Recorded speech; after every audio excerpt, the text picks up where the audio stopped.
Hello बच्चों, let's read the question. Here the question is saying that select the correct statements. Okay, so हमारे पास यहाँ पे 4 statements given है, हमें इसमें से correct statement को select करना है.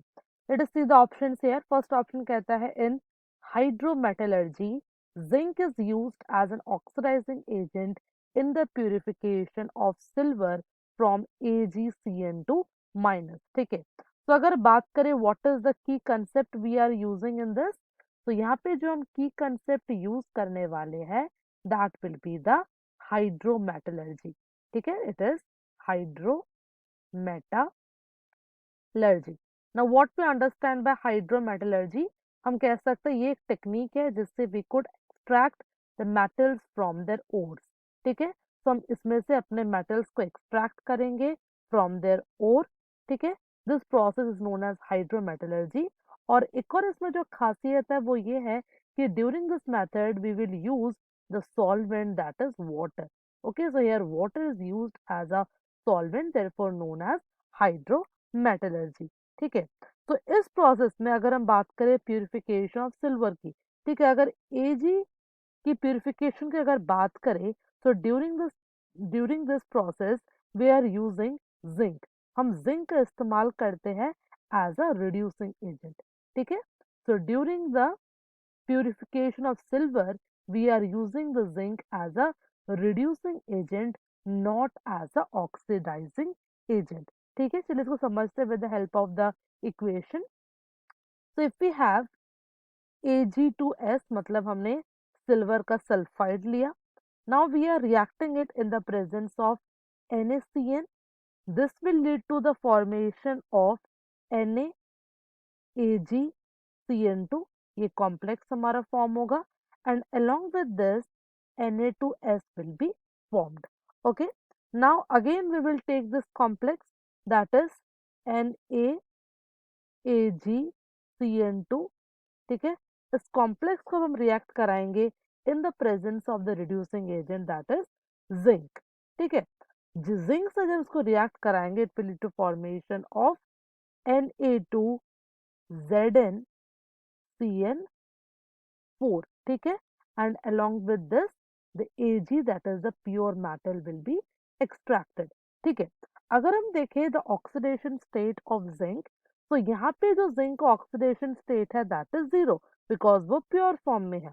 ओके, सो यहाँ पे जो ऑक्सीडेशन स्टेट है जिंक का दैट इज जीरो. बट यहाँ पर अगर देखें तो जो जिंक का ऑक्सीडेशन स्टेट है दैट इज टू. ठीक है, so it is getting converted from 0 to 2. It means हम यहाँ पे देख रहे हैं that the zinc is oxidise from 0 to +2. It means we are using this zinc as a reducing agent, not as a oxidizing agent. That's why हमारा जो option A होगा this will be the incorrect है. ठीक है, चलिए अब हम बात करते हैं ऑप्शन बी की. It is saying that when the pine oil or the eucalyptus oil is added into the water, it lowers down the surface tension by which froth is formed. ठीक है, तो यहाँ पर अगर हम बात करें ऑप्शन बी की, तो यहाँ पे जो की कंसेप्ट यूज हो रहा है that is the froth flotation process. ठीक है, यहाँ पे हम बात कर रहे हैं फ्रॉथ फ्लोटेशन प्रोसेस की. ठीक है, so during this process what we are using the pine oil. तो यहाँ पे pine oil या फिर कह सकते हैं जो यूकलिप्टस ऑयल है उसको हम यूज करते हैं एज अ फ्रॉथिंग एजेंट, या कह सकते हैं एज अ फोमिंग एजेंट. ठीक है, इसको हम यूज करते हैं एज अ फोमिंग एजेंट. ठीक है, अगर बात करें other examples of foaming agent की, then it will be the eucalyptus oil. ठीक है, eucalyptus oil is a foaming agent. Fine, along with this कोई भी अगर xanthates होगा, xanthates are again the example of foaming agent जिसका हम इस्तेमाल करते हैं during this froth flotation process. ठीक है, तो हमने यहाँ पे देखा जो पाइन ऑयल है और जो यूकलिप्टस ऑयल है वो हम यूज कर रहे हैं to to form the froth, और ये हमारे सरफेस टेंशन को लोअर करने में हेल्प करता है. तो ये ऑप्शन हमारा बिल्कुल करेक्ट है. ठीक है, अगर बात करें ऑप्शन सी की, it is saying that sodium ethyl xanthate is used as a collector. ठीक है, सो अगर हम बात करें ज़ैंथेट की, तो यहाँ पे अगर हम फ्रोथ फ्लोटेशन प्रोसेस की बात कर रहे हैं, तो फ्रोथ फ्लोटेशन प्रोसेस में जो ज़ैंथेट यूज होता है that is used as a collector. ये भी बिल्कुल करेक्ट है, फाइन। अगर हम बात करें the other examples of the collectors की, ठीक है, अगर हम कलेक्टर्स के एग्जाम्पल की बात करें तो we can have different kinds of collectors, like we can have ethyl xanthate, हम इथाइल xanthate यूज कर सकते हैं। We can have the sodium xanthate और we can say potassium xanthate, potassium ethyl xanthate का भी हम इस्तेमाल करते हैं एज अ कलेक्टर। कलेक्टर का काम क्या होता है, they attach themselves to the grains of the minerals. ठीक है, तो वो अपने आप को मिनरल से अटैच करते हैं बाय द पोलर ग्रुप। ठीक है, वो अपने पोलर ग्रुप से जो मिनरल है उसको अटैच करते हैं so that the minerals become water repellent. ठीक है, तो जो मिनरल्स हो जाएंगे वो वाटर रिपेलेंट हो जाएंगे and they will pass into the froth, और वो फ्रोथ में आ जाएंगे।